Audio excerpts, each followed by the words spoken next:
सोचिए, एक गांव है निठारी, और वहां रात होते ही एक अजीब सा अनजाना सा डर लोगों के दिलों में बस जाता है।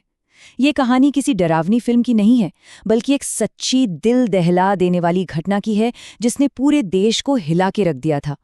चलिए इस मामले की गहराई में उतरते हैं। अब ये कोई मामूली डर नहीं था। ये धीरे धीरे पूरे निठारी में फैलता जा रहा था। मतलब हर गुजरते दिन के साथ और भी गहरा और भी पक्का होता जा रहा था। गलियां सूनी होने लगी थीं और सूरज ढलते ही दरवाजे बंद हो जाते थे।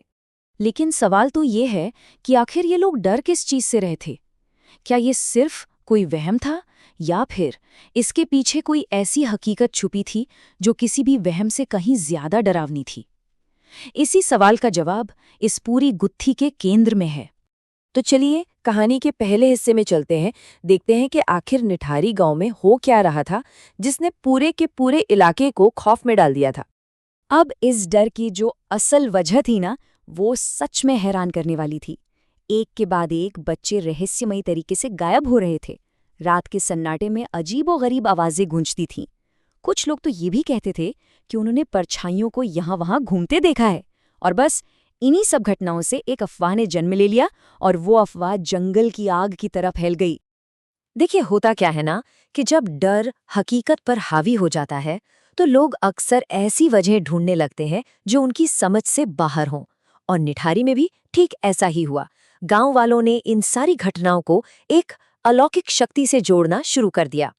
तो अब समझिए, एक ही कहानी के दो बिल्कुल अलग अलग पहलू साथ में चल रहे थे।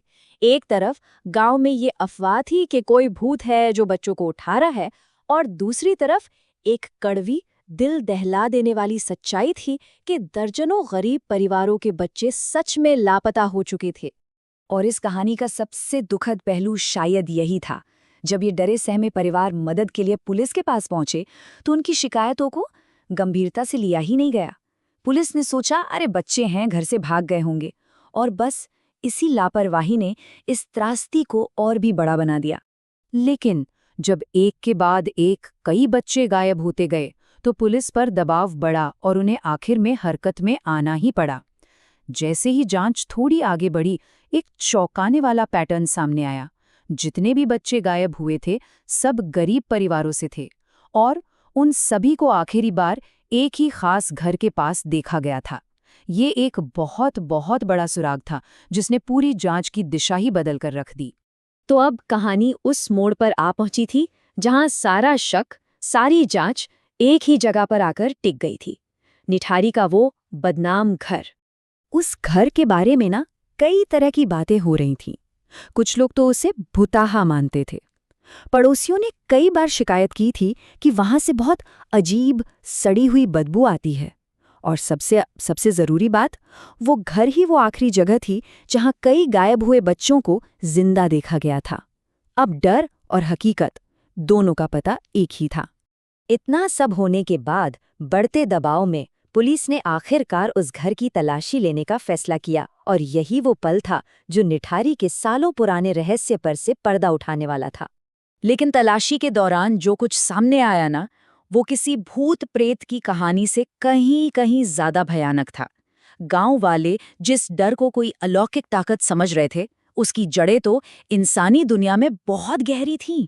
जांच टीम को क्या मिला? घर के पिछवाड़े और नालियों से इंसानी हड्डियां, बच्चों की खोपड़ियां, सबूत चीख चीख कर गवाही दे रहे थे। ये किसी भूत का काम नहीं था, ये किसी इंसानी दरिंदे का काम था।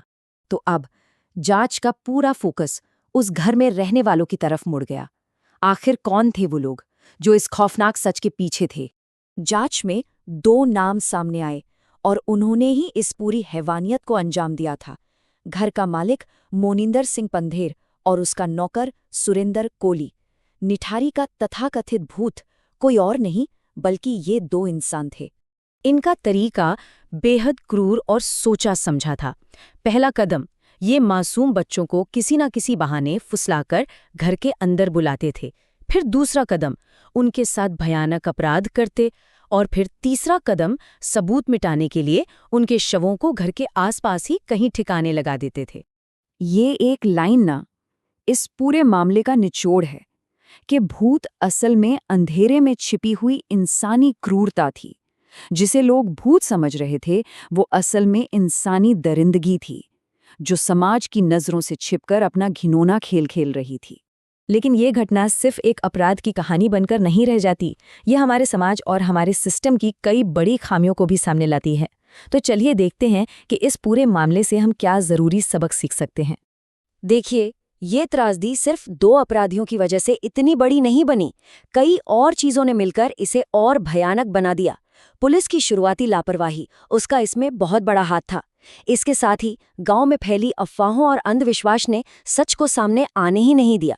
और हाँ, सही समय पर रिपोर्टिंग न होने की वजह से भी बहुत कीमती वक्त बर्बाद हो गया। तो इस पूरी घटना से 3 बड़े सबक मिलते हैं। पहला, कभी-कभी अलौकिक चीजों का डर हमें असली खतरों से अंधा कर देता है। दूसरा, अफवाहों और अंधविश्वास पर यकीन करने से सही एक्शन लेने में देरी होती है, जिसकी कीमत जान देकर चुकानी पड़ सकती है। और तीसरा और सबसे जरूरी, जागरूकता और किसी भी अजीब घटना की तुरंत रिपोर्टिंग कहीं जाने बचा सकती है।